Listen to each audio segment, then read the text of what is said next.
I'm Dan Bornstein. I'm hosting a series of Tech Talks this month on authorization-based access control, currently or possibly formerly known as object capabilities. We have 4 speakers who are associated with HP Labs, and each of them has a different perspective, a different story to tell, a different project to present, or projects to present.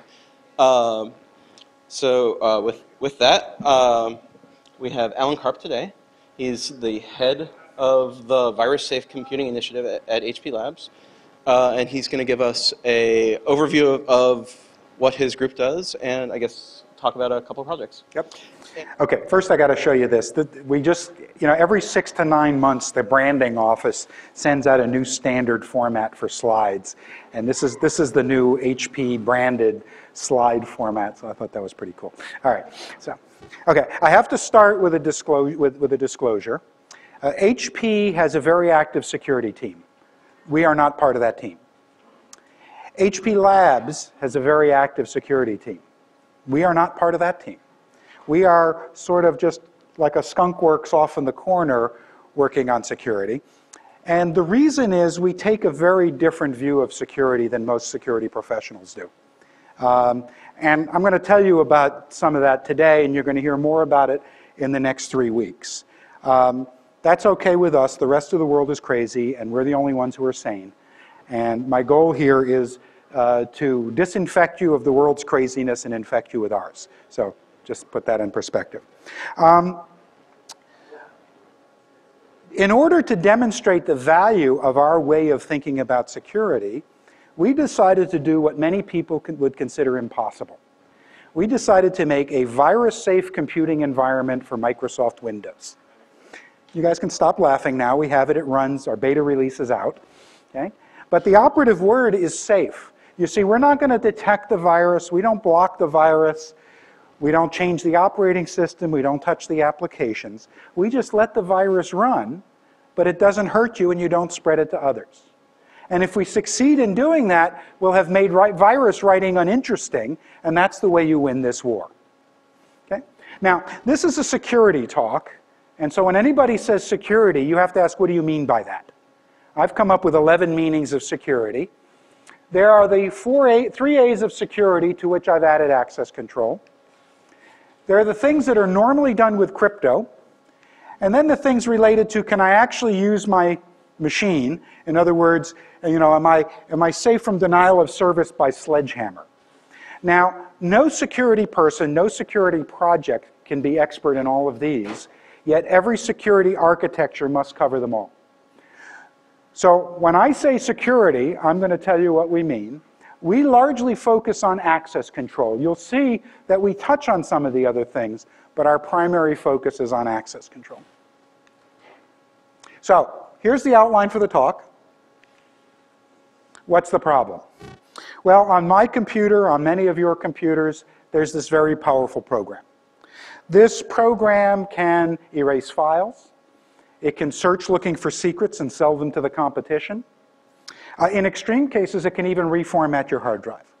Yet, there are employees at my place, and I'm sure there are employees at this place, who use this program at work every day, some of them for hours at a time.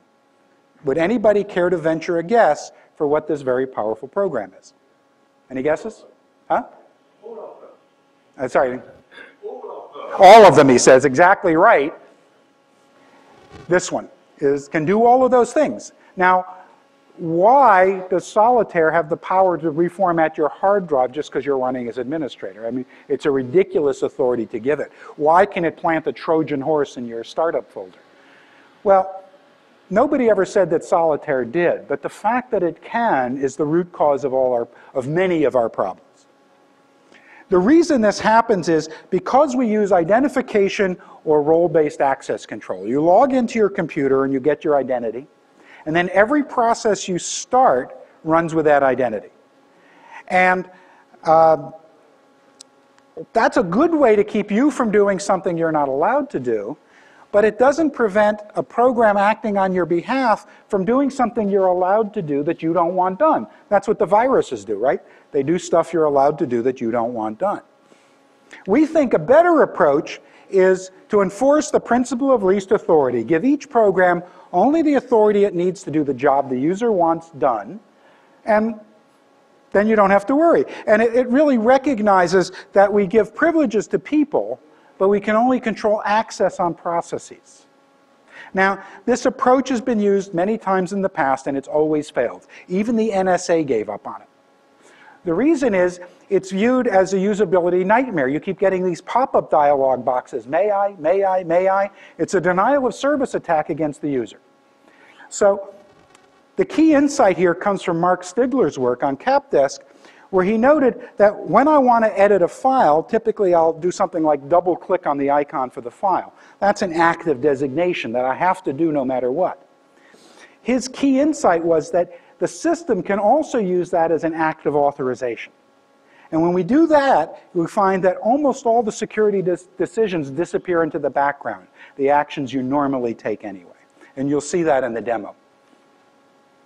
Now, today's approach is, every time there's a new kind of attack, an Excel macro that does something bad, don't use macros, love letter, well, don't use email attachments. Every time there's a new class of attack, we're told not to do something else.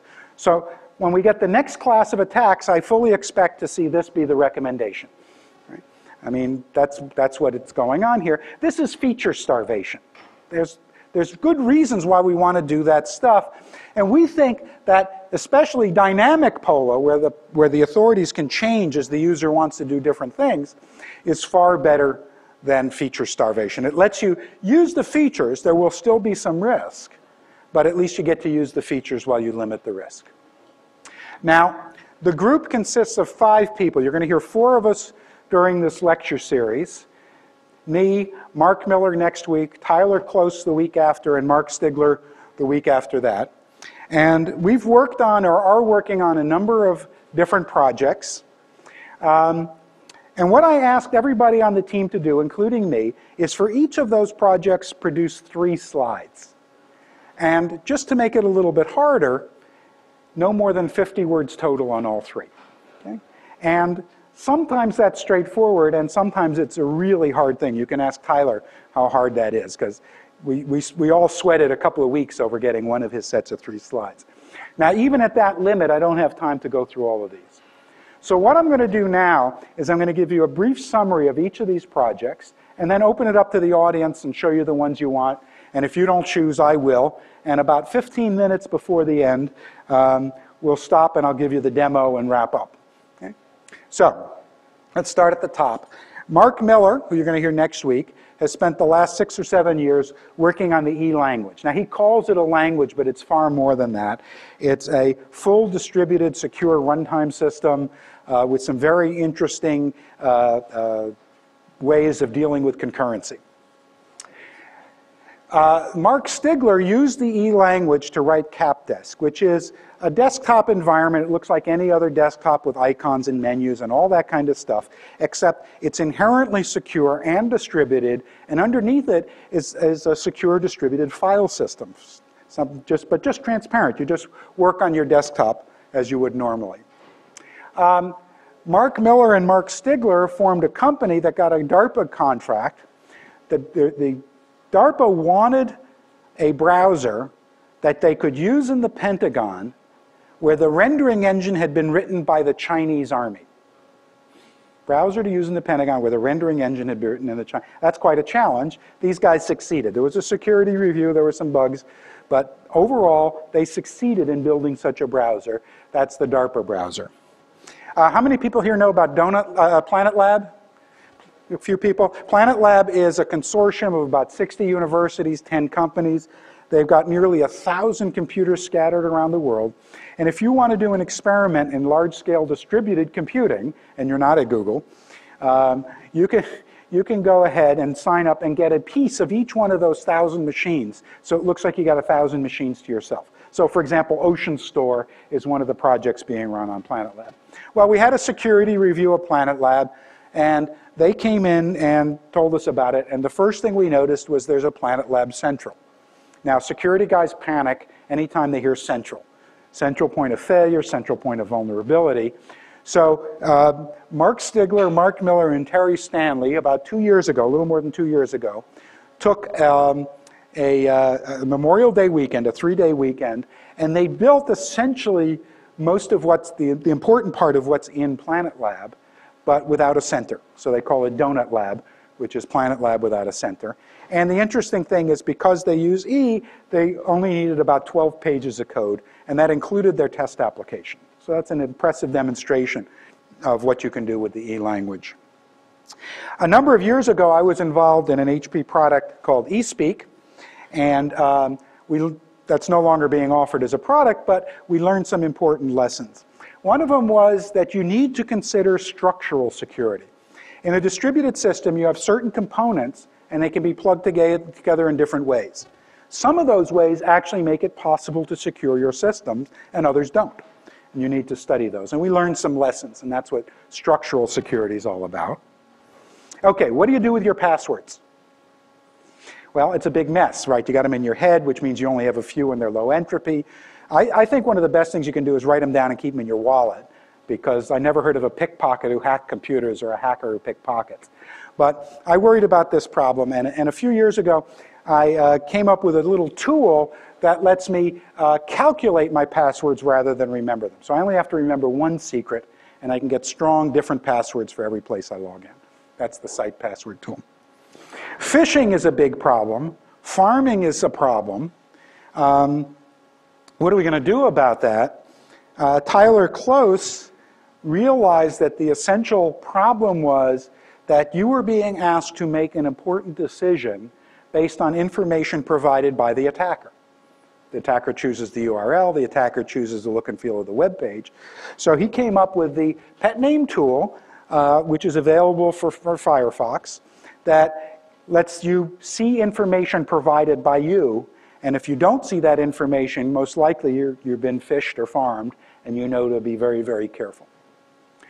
Ka-Ping Yi, who's a grad student, fifth-year grad student at Berkeley, be finishing up, I hope soon, took these two tools and put them together in a way that one user said it has changed his life. He no longer agonizes over passwords. It's a good example of part of our philosophy, which is improving the user experience by adding security. Improving the user experience by adding security. We have about 15 users at HP Labs, most of whom use this tool because it's easier. They don't even care that they're more secure. Ping is also an expert in interaction design for security. He's written a couple of book chapters on this subject, and he's come up with 10 principles for secure interaction design.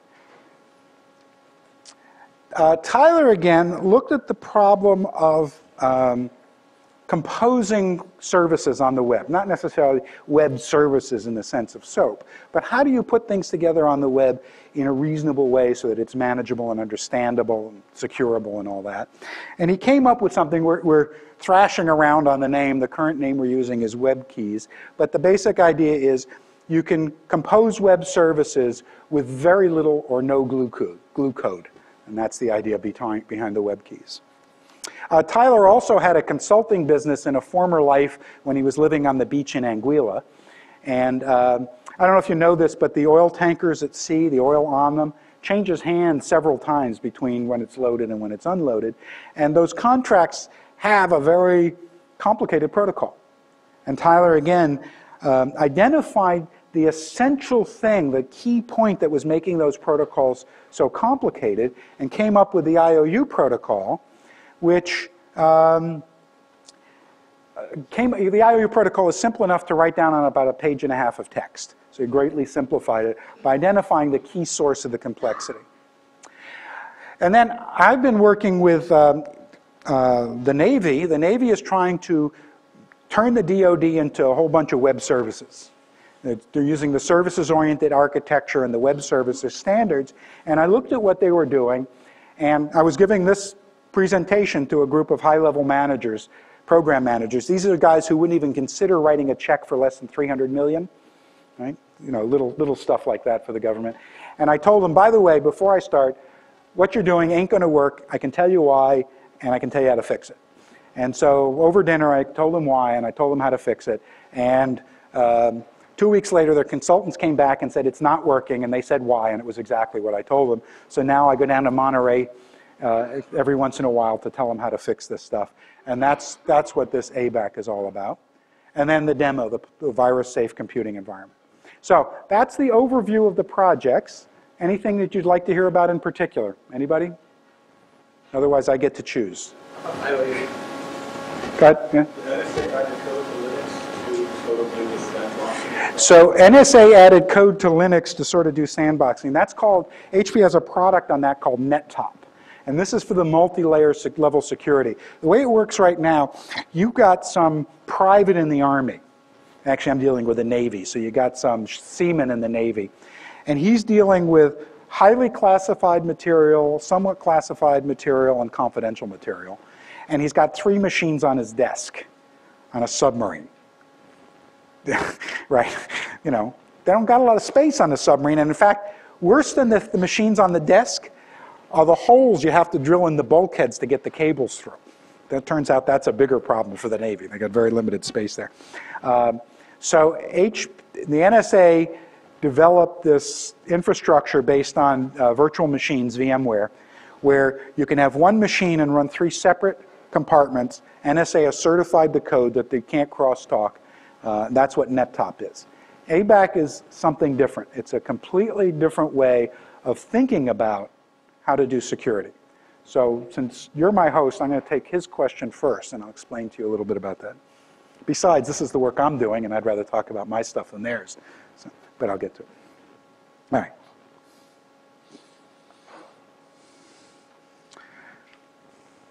So let me start with a sad story. You can see what happens when they give you a new format. That's a little too close to the bear, but I have to edit my slides. Let me tell you the sad story of ZebraCopy. This is a true story. ZebraCopy was a mom-and-pop copy center in Palo Alto down at the corner of Page Mill and El Camino.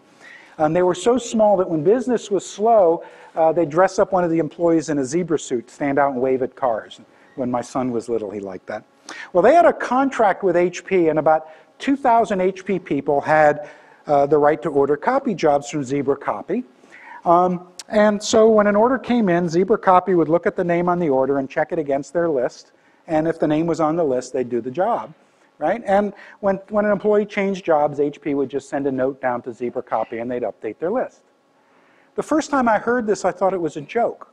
I mean, it's the way we do things, but it's a joke. Why is it a joke? Well, at that time, HP had more than 10,000 small business partners like ZebraCopy. And ZebraCopy had maybe 500 or 1,000 clients in the Valley like this. Right? So they must have had a full-time person doing nothing but updating these lists. It was a nightmare. Right? Now, they're out of business now. I don't think that extra person was the only reason they went out of business, but it sure didn't help. So what was going on? So let's say Bob was one of those people at HP who could order copy jobs from ZebraCopy. So Bob would send a request to ZebraCopy. They'd look up his name in their policy database. You know, maybe he could only order black and white jobs and not color jobs. Get back the result, and if he was authorized, then they'd send the job back to Bob. Okay? Very simple, very straightforward. But it turns out there's a number of problems. First of all, how does Bob's name get in the ZebraCopy policy database? What if there's already a Bob there? Does he have to be Bob Q or Bob X or Bob Z? How many identities do you have on the internet because of such problems? Also, Bob had to be able to authenticate. He had to learn how to log in. That's why we have so many passwords. Look at how it worked. We have a problem of ambient authorities. When Bob makes a request of ZebraCopy, they look at the request and they look at the sea of all the things that Bob is allowed to do. And if there's a match, they do it.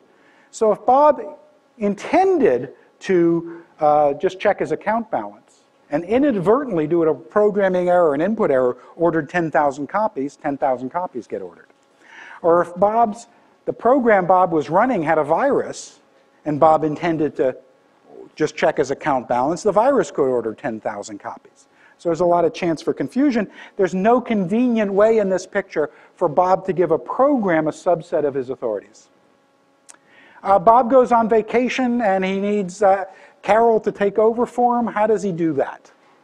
Well, he can tell HP to add Carol to the Zebra copy database. That's one way. Of course, that takes some time, and it's awkward, and it's a problem. Having done that, let's say Carol does something wrong. You've lost track of who was responsible for Carol's actions. Right? Bob was the one who said she could do it. Bob ought to share in the blame, but you've lost track of that. So what normally happens in this case anyway is it's so hard to let somebody else take over part of your job that you just let them take over all of it and you give them your password. I don't know about here, but at HP, every manager has given his or her admin his or her password, right? Because you can't give part of your authority. You need them to have part of your authority to do your job, so you give them all your authority, and now you have to trust them. Very bad situation. Bob gets back from vacation. How's he going to do the revocation? Well, he tells HP he's back to revoke Carol. HP sends Zebra copy a message, says remove Carol from the database. But what if Carol was already in the database for another reason? Oops. How do you keep track of all this stuff? And finally, there's a very important vulnerability that is widely overlooked, which is the confused deputy. Let's say that Bob doesn't make the request directly, but HP does. It's quite likely that HP can do more things than Bob is allowed to do. So what if Bob asks HP to do something that HP is allowed to do, but Bob isn't? HP might do it, right? So how do you prevent that? Well, HP has to check Bob's authorities before it acts as his deputy. But that means every service that acts on behalf of somebody else has to build its own access control mechanisms. And that's just not a recipe for success. So here's what we propose. Authorization-based access control. Now, it's not much of a change. I've just moved 2 lines on the architecture diagram. What's going to happen is when HP signs the contract with Zebra Copy, Zebra Copy is going to give HP a bunch of authorizations, independent authorizations, one for each action covered by the contract. HP is going to put them in its policy database. When Bob logs in, and he only has to log into HP, he will get back a bundle of authorizations, all the things he's allowed to do, within HP, with Zebra Copy, with other business partners, just a big bundle of them. And now when Bob wants to order copies from Zebra Copy, he'll give that running program the exact authorization it needs to do the job he wants done. That's POLA, Principle of Least Authority. Has a number of advantages. Remember, there was no trust relationship between Bob and Zebra Copy. It was Zebra Copy to HP, HP to Bob. And this makes that explicit. And making trust relationships explicit is always a good thing. I'll get to delegation, but revocation is manageable. If Bob has delegated one of his authorities, he can just revoke it whenever he gets back from vacation. It's a very simple thing, very easy to do. You'll notice that Zebra Copy is now out of the business of managing HP employees. So we've taken this n times m problem and reduced it to an n plus m problem. That's another big win. And furthermore, it has privacy implications because now nobody else has to know when HP has a reorg or when somebody changes jobs or gets fired or whatever. This is pretty important when you're talking to the military in particular. Oh, isn't that nice? Okay. Shall we run my backup now? Maybe not. Oops. It's easier to upgrade the system. If Zebra Copy has a certain format for the authorizations, right? Zebra Copy is the only one who looks at what they mean. So if Zebra Copy wants to add a field to the authorizations or change the names of the authorizations, they're the only ones who look at it. As far as HP is concerned, it's just an opaque bag of bits that they know what rights it grants, but they don't have to know how those rights are expressed. So if Zebra Copy wants to do an upgrade, they just do an upgrade. Yeah? So you said revocation is manageable. Let's say Bob is delegated to Carol. Carol can now do replay attacks. So if Bob is delegated to Carol, Carol can now do replay attacks, and it depends on the technology you use. And I am not saying anything about the technology you use. The whole point here is to get you to stop asking, who are you, and start asking, is this request authorized? Everything gets simpler when you do that. Okay? And finally, distributed policy management is viewed as a very hard problem. I actually think with explicit authorizations, with authorization-based access control, distributed policy management is quite straightforward because it just follows the way we do things anyway. HP signs the contract with Zebra Copy, gets a bundle of authorizations. Bob manages the graphics arts department, so they give him the authorizations. He delegates them to his people. They delegate them to their people. It's just the way we've managed companies for hundreds of years, and it just works. And we don't need a whole lot of infrastructure to make it work. So that's the story on authorization-based access control. In fact, I was just at the TIPI workshop at Stanford, and there it was, how do you prevent all these authorization attacks against our authorization systems? And the question is, why are we asking people to authenticate so many times? That's opening you up to phishing. Look, when you set up a new account at a bank, you get a web, a URL that you can bookmark, right? Well, why does that URL take you to a form where you put in a user ID and password? Why doesn't that URL just take you directly into your account? And the URL is just a big secret, like a big random number. It's a moral equivalent of a password, but you don't have to remember it. It's just a web link, right? So why don't? So yes, we can go to all kinds. We consider that, and we understand how to deal with that. There are ways to deal with that. For example, the bookmark can be encrypted in the browser, and you can use a SOX proxy to do the decryption to send it to the bank. Right? There are ways to deal with these things. But the point is, I can do keyboard sniffing, I can do phishing, I can do all kinds of things if the bank link takes me to a login page. The number of attacks and the way of implementing them is much harder if I just have a bookmark. And by the way, it's easier on the user. So, and it can be made more secure. So let me just go back. Okay, what else? Site password, okay.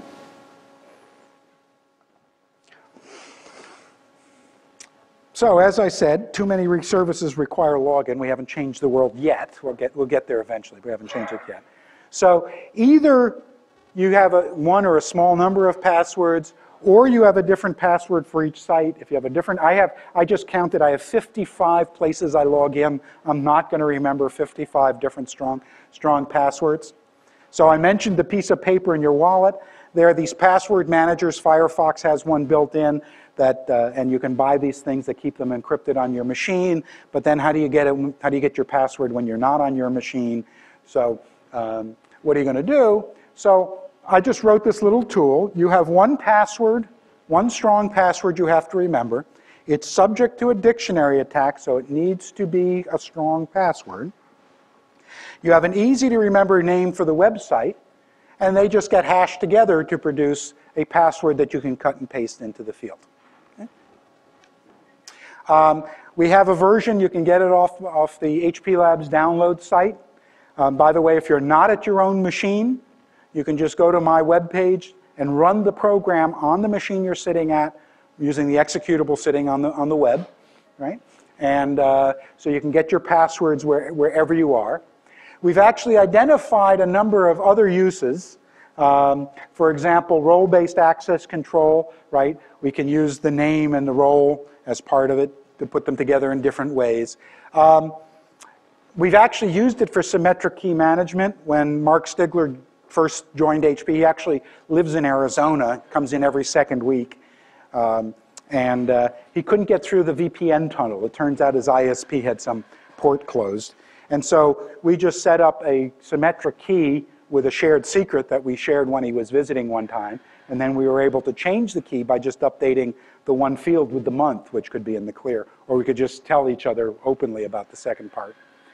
With a slight change on the server side, it can be used to generate one-time passwords. And one of the things left out of the wireless equivalent protocol was key management. And this tool can actually be used for web key management. Yeah?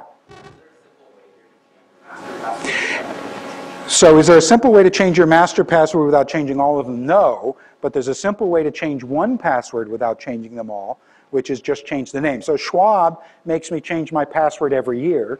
So just a couple months ago, I switched the site name, this thing, from being Schwab 2005 to being Schwab 2006. That can be public information.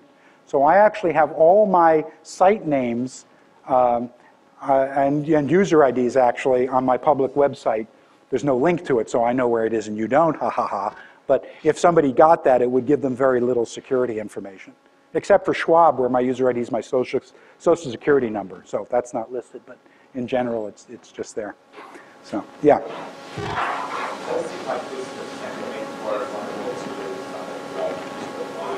So yes, so are you more vulnerable to a keystroke logging attack? So what I do is I have site password in my startup. So when I first log into the system, when I'm least likely to have at least a hook-based logger running, I type in my master password. After that, there are no keystrokes to log. Okay? So if I'm going to log in from another computer, that's always dangerous. Take your chances. But if I'm at a friend's house, look, I bought these shoes standing in the Sony store at Stanford Shopping Center. Okay? I was over there, my wife was shopping, I was bored, I said I need my shoes. So I went to the place where I'd bought them before and I needed my password. Okay, I'm standing at a computer in the Sony store. What is the risk that they're going to get my login, my master password, and know what to do with it, quite frankly, because nobody else knows about site password. So I just ran the thing and got my account, got my password, logged into the site, and bought my shoes. Okay, you have to manage your risk. Why are you logging in from somebody else's machine anyway? Right? There are plenty of things. There could be a hardware keystroke logger there, right? So you manage your risk. So in this case, I managed my risk. Okay? It seems like this sort of an app could be put into a portable device just for that purpose. Absolutely. There are many ways you can deal with it that make it easier. There are plenty of things once you have the idea. And this is just hash-based passwords. It's just an MD5 hash of the secret and the site name. So, yeah. Sure.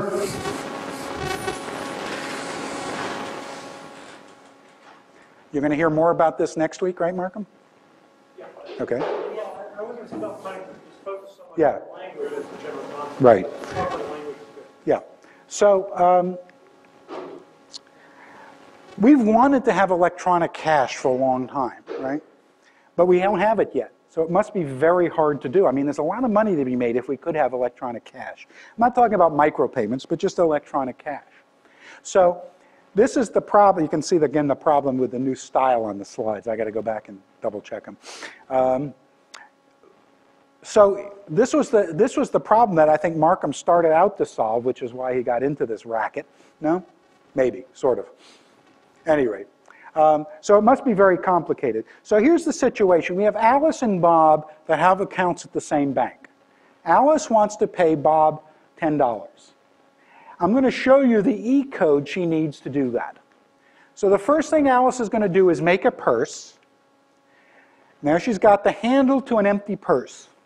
And then she's going to she's going to deposit $10 into her purse. And you see it gets removed from the bank. Then she's going to hand the purse to Bob. Now Bob has the handle to the purse, and then Bob is going to deposit the money into his account. Now, you would think this would have to be very complicated with all the things that could go wrong. Money could appear, money could disappear, Alice could cheat the bank could cheat Bob. I mean, there are all kinds of things that could go on. But here is the totality of the E code you need to do that. Even when Alice and Bob in the bank are on 3 different computers talking over the open internet. Very simple, because the proper way of thinking about security was built into the language at the very beginning. What about the bank? That must be a real mess, right? If it's so simple for the clients, the bank must be a real mess. Here is the total code you need for that transaction. Now, it's not really a bank. There's no auditing, no SOX compliance, all that other stuff. But it's all the stuff you need to make that bank work without any chance of money disappearing or the bank being cheated in any way. Okay? And it fits on one slide, not a page of code, but one slide. Again, that's because Mark Miller thought about all the implications of the security actions that he was taking. Basically, this is ABAC at the level of the individual object. Now, if you think that you need to learn a new language and learn a new runtime system in order to make this work, you don't. It turns out that what he is doing is just good object-oriented code design. throw away all the things that break the object-oriented model, and you'll almost be there. And so, in fact, there's a project called Joe-E at Berkeley that's providing a filter to verify that you're using the proper subset of the Java language. But since it's a subset, any Joe-E program will run as a Java program. It's just a subset. And the verifier they're writing makes sure that you don't use any of the bad stuff that you shouldn't have been using anyway. Okay? So you can actually use Java to get this level of security. Now it's a bit more verbose, and you can see there's some funky library calls. So you can use E for the simpler. It's hard for me to say this without choking, the simpler syntax. But in this case it is. Yeah, we have syntax arguments all the time. Yes? What happens to the first when an exception is thrown? What happens to the purse when an exception is thrown? We haven't shown that here. Let's see. What exception would be thrown here? Yeah, well, just tell me quickly, and I'll... Okay. So, and I'll repeat it. The crucial method is the deposit method. That's the one that transfers money. And the critical issue is that if the two purses are purses from different currencies, or if one is not a legitimate purse, or there's insufficient funds, any of those things will cause an exception to be thrown before money is transferred at all. Once you've gotten past all of those checks, now you're in code for which there's no opportunity for exception. So, the only thing left is the decrement and the increment. So let me repeat that. For this simple example of one bank where there's only one currency, if the purse is a legitimate purse, there are no exceptions that can be thrown once you get to that point. Okay? But if there are, then the exception code would deal with putting the money back in the accounts. So for example, if Bob did some operation against the purse that was invalid, well, Bob would get an exception, but the purse would still be there. Okay? But there are no exceptions. This is why it's very careful to use things like branding and the methods that the arithmetic in E is always using non-overflowing arithmetic. So the number of exceptions, and in this case there are no exceptions that can be generated. But if there's an incompatibility in the purses, you put in dollars and I try to pull out euros, then the exception will be thrown, but nothing bad happens to the purse.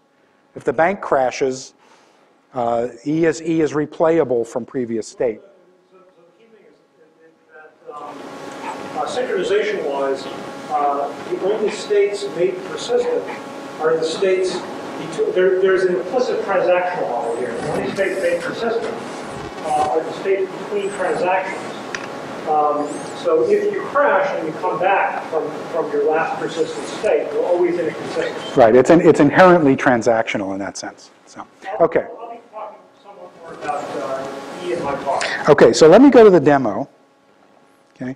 Now. HP Labs has lots of various projects. One of them is the nanocomputing. Have you heard about this? Where they're making individual circuit elements out of molecules, one molecule thick, switching and transistors and all that. They built the densest memory by a factor of 30, right? It's I've forgotten how many gigabytes per cubic millimeter or square millimeter or whatever it is. But and they got 64 kilobytes of it. But at any rate, one of the things you may not have heard about is their work on a molecule called thiotemelene. Thiotemelene is a molecule made up of 4 carbon atoms. It was discovered in the early 60s by Isaac Asimov. And what it is 4 carbon atoms in a tetrahedron, and it's been rotated in 4 space so that one of the carbon atoms is 1.3 seconds in the future.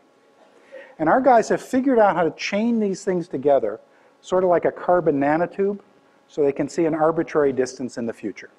Okay? And they built a spreadsheet that will calculate, not predict, but calculate the value of my stock portfolio 10 years from today. Now, okay, good.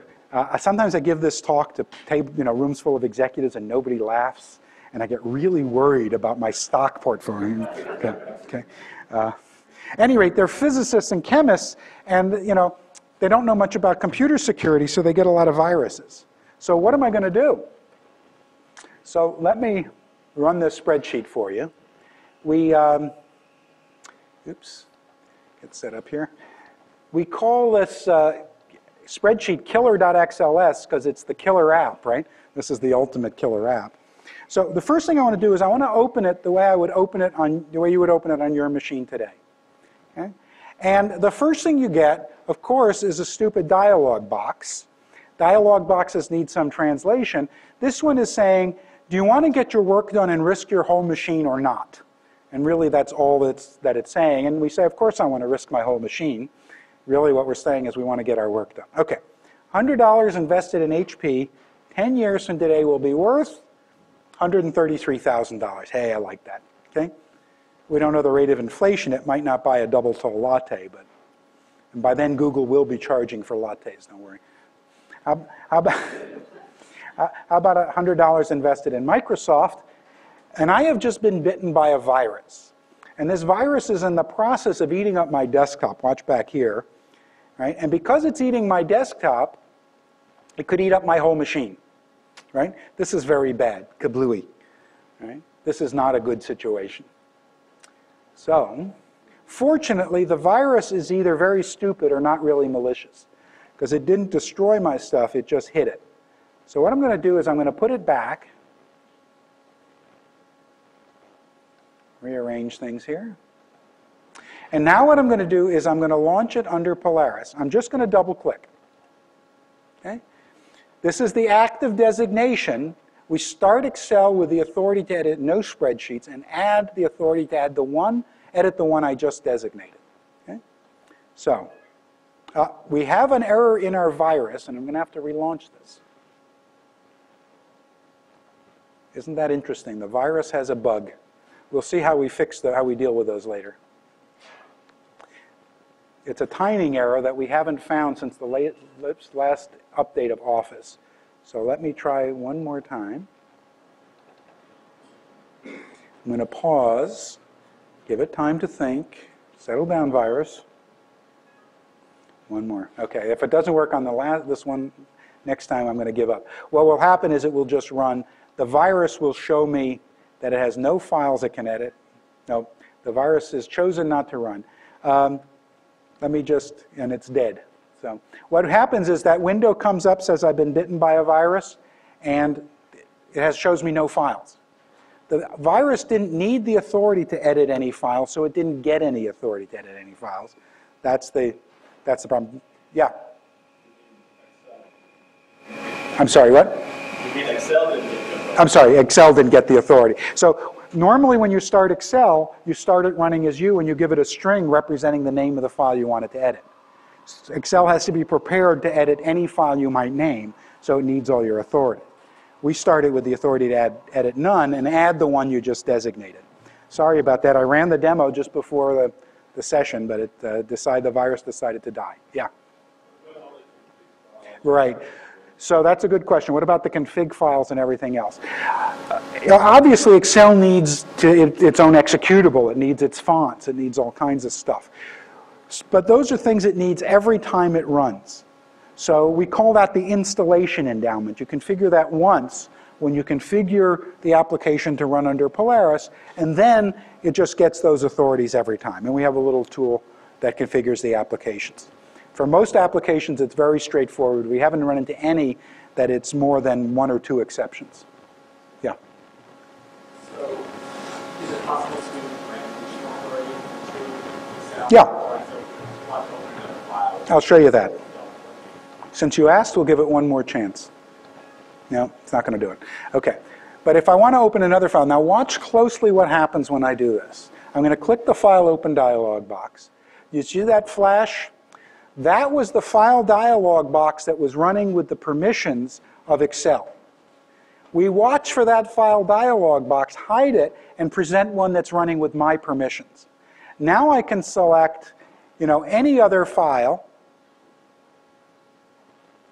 and give this running instance of Excel authority to that file, right? And the virus doesn't have access to that window, that full power dialog box. Only user does. So what we're finding are acts of designation that are available to the person but not the virus. And as soon as we have that, we can implement the function. So we have a little service running in the background that's watching for that dialog box. Yeah?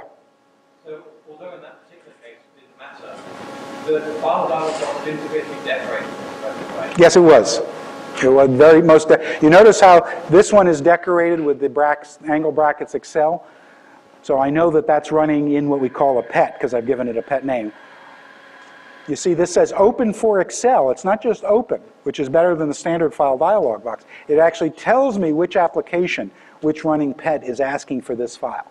Are you going to do anything more than that? Because the average user, they're not going to... The average user probably won't get in trouble, but you know, usability is more important than small increments in security. There's an additional point I'd like to make there. Yeah.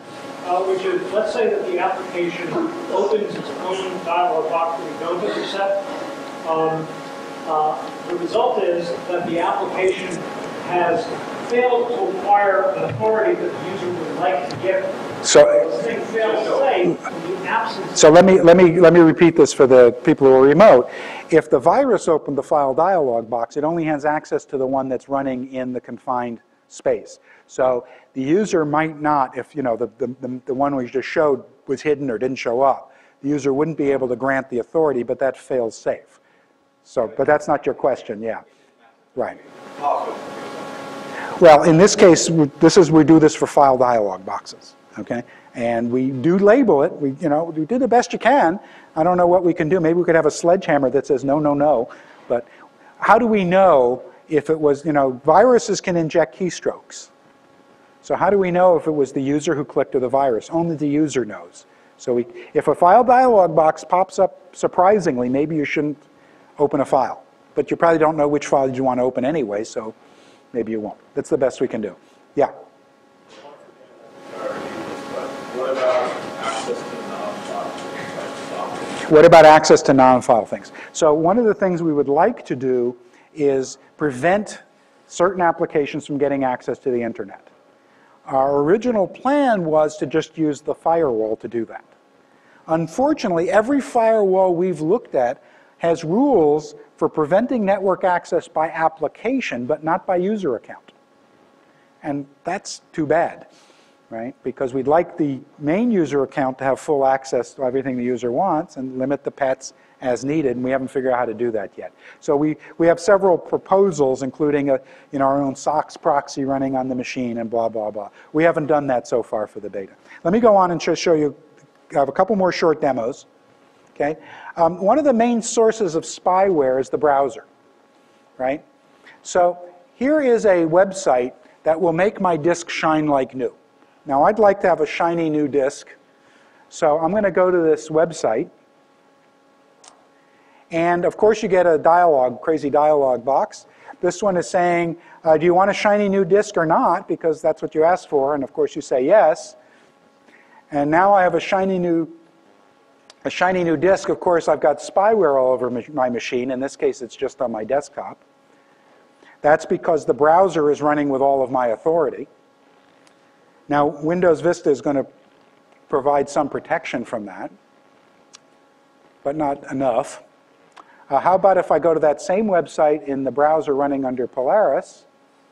First thing is I don't care about the dialog box. I can just let it go, so I don't have to be bothered by that. And of course there's no trash on my desktop. This is actually the virus on the previous run failing. The virus on this run failing. That's good. It's good that the virus failed. Some of them failed quietly. A third source of trouble is email attachments. Right now most corporations are filtering most kinds of email attachments. And yet here I have this very important email. It's the crucial Windows virus update, right? It's very important that my viruses be up to date. Wouldn't want an out-of-date virus. Well, we've seen the problems with out-of-date viruses, right? They don't run. You're not allowed to send an executable through the firewall, so what do? Well, you put it in a zip file, right? In fact, the instructions on the HP website tell you to do that. Talk about shooting yourself in the head. So I go to launch the virus, I get a stupid dialog box. I go launch the virus, I get another stupid dialog box. These things are like teaching a pig to sing. The pig isn't going to, it's going to waste your time and just going to irritate the pig, right? And at the end of the day, the virus is run and all my friends and neighbors have been infected. Now, we couldn't get our mitts in to grab the double-click launch here. So what we did is we added a button We teach our users to launch attachments with this button. And this is going to run them under Polaris, so no stupid dialog box. And when the virus runs, it doesn't have the authority to do anything bad. And we've set up that account to have one entry in the context list, which is the local sysadmin. So your whole environment becomes a honeypot. Okay? So those are the Polaris demos. Sorry, the spreadsheet didn't work. Yeah. I think that still gets to the point where someone knowing that this virus protection system is in place will just offer a message that says, you can't get this great feature because you're running on... Right. So if I were going to attack the system, I would write a virus that made the application look like it was running strangely to induce the person to open it outside of Polaris. And the only thing we can do is make sure that nothing will happen strangely while you're inside Polaris. When people get confidence in it, what we tell them to do is, if it's acting strangely, is open up some other file that does something similar outside Polaris and see if it still acts strangely. And then you know it's something in the file and maybe you should be suspicious. That's the best we can do. But yes, that's exactly the attack I would mount, and that would succeed some of the time. But there are some people who answer Nigerian letters, and there's nothing we can do about that, right? So we do the best we can. This is sort of a big question about the actual. Yeah. So what's the implementation? What layer are we doing? We are using a variant of the Windows Run As system. Each application, we set up a separate account running as a restricted user. When you double-click, and we changed the file associations so that when I double-clicked on that .xls, instead of it running Excel directly, we did a Run As Excel in that restricted user account. That's it. After that, it's just running, and we're out of the picture, except until the file dialog box appears. So we didn't touch the application. We don't change. We're not running at any layer. We're not intercepting system calls. We're just using the normal Windows API and the Run As facility that they already provide. So let me just wrap up now. So what you just saw was more functional because you could use all these features. It was easier to use because you didn't have those stupid dialog boxes, and it was more secure at the same time. Most people would say you'd have to pick 2 out of 3. You just saw all 3 at the same time. It actually blocks today's viruses. I mean, the macro viruses, all kinds of things, right? It just blocks them, and it's easy to use. This presentation's being done under Polaris. Some people have said use a Mac because it's safer, but the same kinds of viruses will run on Mac, and when enough people did it, there'd be viruses for the Mac because Mac uses identification-based access control. But with Polaris, you get to use your existing tools. You notice it's Windows, so I didn't say that you know and love. I just said that you know. Right? But you get to use them, and you're safe from these a whole class of attacks. Somebody would have to come up with a new class of attacks. Now, we don't protect against attacks against the kernel. So, but in that case, when Blaster came out, that was an attack against the kernel. We would provide no protection against that. Microsoft's response is, here's the patch. When Love Letter came out, there's nothing to patch. The system is operating the way it was designed to operate. So, what was Microsoft's response to Love Letter? Buy a smarter user, right? There's just nothing they could do about it. This is the one that Polaris addresses, so it's complementary. And it forces Microsoft to be responsible for bugs in its system.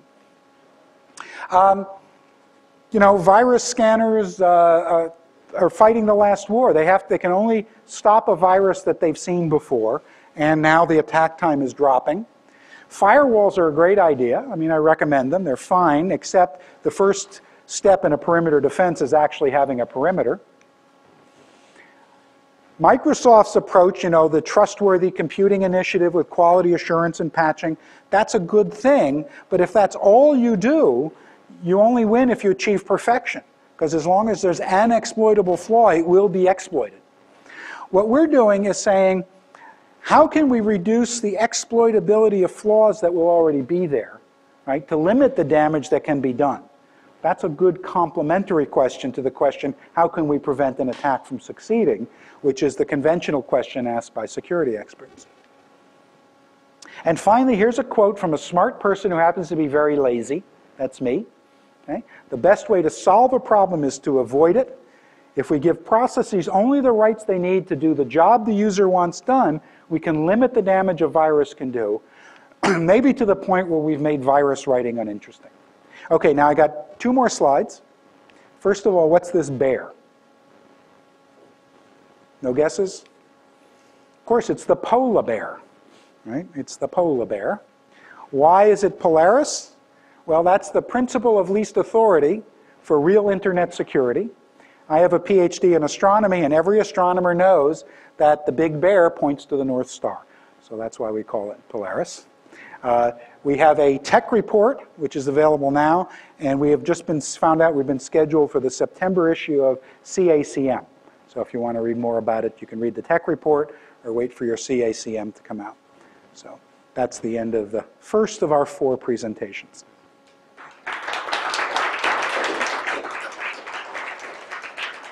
Any more questions? Okay. Sounds like we covered it. I'm sorry, what?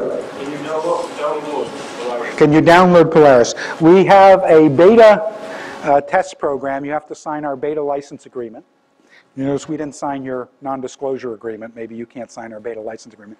We're actually, a week ago, let's say a week ago, 2 weeks ago tomorrow, we will have distributed our beta to our original test set. We're trying to get the bugs out of that. Within the month, we'll be looking to expand the beta program. Send me email if you're interested, and I'll send you a copy of the license agreement for your lawyers to look at. So that's the big barrier, it seems. But When you're sometimes these macros do useful things that are going to get prevented. I wonder how is the user supposed to allow them? sometimes these macros are going to do useful things that will be prevented. Actually, this won't prevent them, because you're going to let you run the macros in Polaris. If it fails, it probably should have, because it's trying to use authorities that the user didn't grant it. How do you grant it? How do you grant it? Well, mostly it's through the file system. So if the macro needs to use a file, it's going to have to ask the user what file, right? And if it asks the user what file, that'll be a file dialog box, and then the user can grant the authority and the virus can't. That's the primary step. Sometimes there'll be other dialog boxes that are non-standard, and we have a workaround for that, but it's just a workaround. That's the advantage of doing the beta, not the product. Yeah? So can you summarize very quickly when you said about mapping concepts from E into Java, what is the unsafe subset of Java? Primarily, it's avoid using mutable static state. So if there's any global state, it must be immutable. Now, when I was learning object-oriented programming, I got myself into a lot of trouble. And identified the source of the trouble, just for me, personally, for my own use. And the main thing I was getting in trouble was I was using mutable static state. And I realized that that was violating the object model. And so just good object-oriented design seems to be 90% of the way. Okay? Thank you. I think our time's up anyway.